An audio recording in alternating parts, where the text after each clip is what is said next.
All right. I'm not sure if this is part 4, 5, 6, but the valve adjustment on the FRZ 1000. There she is. There's my beautiful girlfriend, Chelsea. Say hi, Chelsea. Hi. This is exactly what she wants to do on a Saturday night. It is? I don't think. That's a good chick. Alright, so valve adjustment, last video. If you've seen the previous videos, you know what's going on. So, you got everything shimmed. You got all your caps torqued up in there. God, look at that resolution. You gotta love the Galaxy S4. Look at that. Alright. So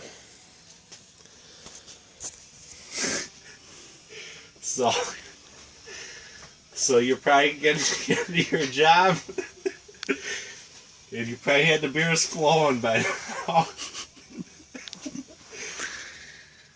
So I know it was a fucking motherfucker. It was bad.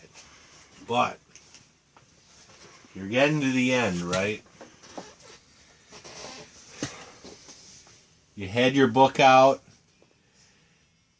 You know what your tolerances were. You knew how to adjust based on the graph in the Haynes manual. Spend the $20 and get the book, alright? Don't try to chintz out on that because you're just gonna fuck yourself in the end. So you put all your shims in, you get everything torqued back in, everything looks good. There's a critical point that I have to stress to you, okay? You're taking off, the chain on the cams, that's the timing chain. And like I mentioned in previous videos, let me just steal this for 1 sec. Your timing marks, right in there.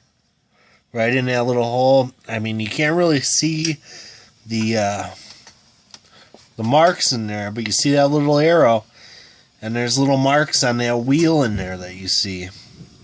And I mean, that's your timing right there. And with, obviously they're off now. You see the straw again if you watch the previous videos. But with piston number 1, which that straw's in number 2 right now, those timing marks are going to be right on, okay? And you pull them camshafts out, like in the previous videos, I recommend putting a mark on the chain and the sprocket. Alright? Now I turn the engine over, you see the mark on the chain right there. You see it. It washed off the sprocket for whatever reason. I don't know if it's the oil or whatnot. But mark both the intake and exhaust chain and sprockets so you know where that chain goes. Because I'm telling you, you get this thing back together and you ain't got the timing right, you're off one chain link on these, I mean, you're done.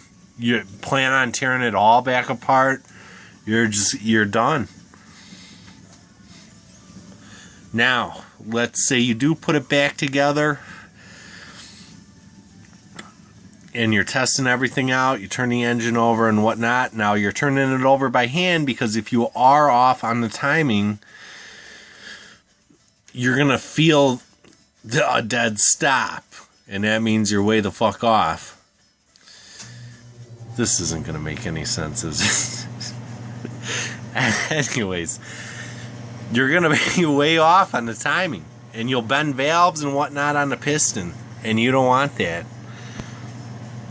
So I recommend putting the marks. Now, once you just snug everything up, I got everything torqued back up to specs, alright? But once you put everything back up, you got everything torqued up, you got everything, your sprockets back on. You're going to recheck your clearances to make sure everything's within spec now.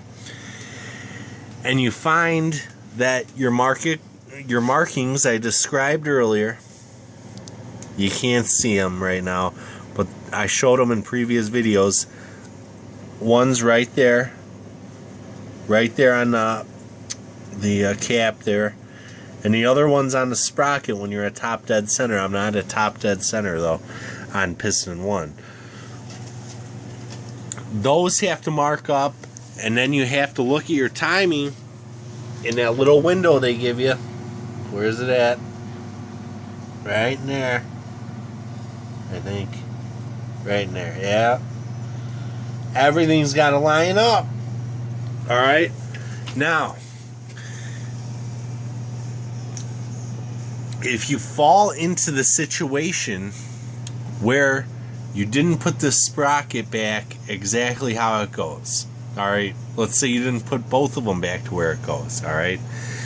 It's not the end of the world as long as you check it before you freaking put you torque all these bolts back to spec. And then you put your valve cover cap back on, you put your radiator on, your freaking coil packs, your carburetors, put all that shit together, you're going to be pissed. So, you check everything, you check these timing marks. I cannot stress enough how important this is. And you check these. Now, let's say that you are off a tooth or two on your sprockets. It's not the end of the world as long as you didn't put this thing back together, okay?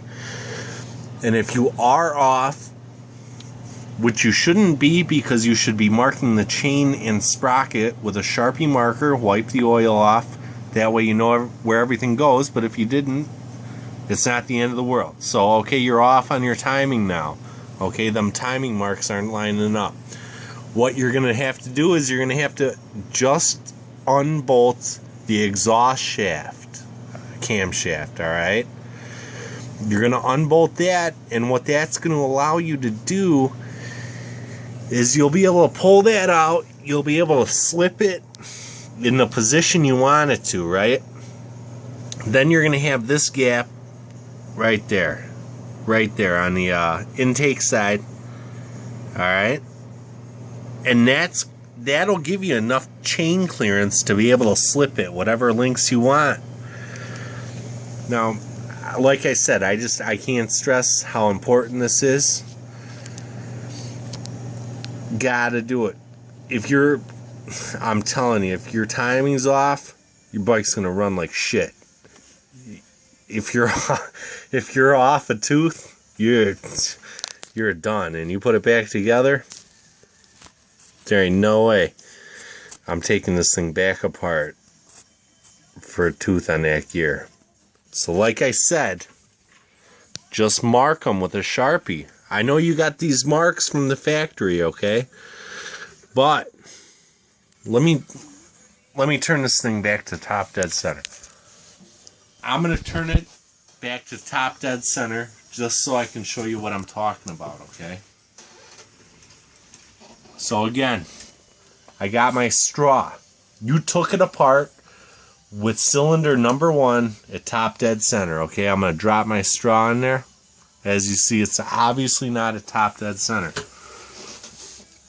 Now, I showed you there was multiple ways of putting it at top dead center, whether you buy the special tools or not. However you do it. Now, going to turn her back. Now I see my cam lobes here is coming around because the straw will come out. The cam lobes will be facing in, but that is not top dead center. The cam lobes have to be facing out. Gotta be. So you see them coming around, see the straw coming up. Coming up. Coming up. Oh, back down. Better switch directions. Oh. Oh. Alright. Right there. Right there. That's top dead nut center. Okay. Now I'm going to show you. Alright. Let me get a pointer here.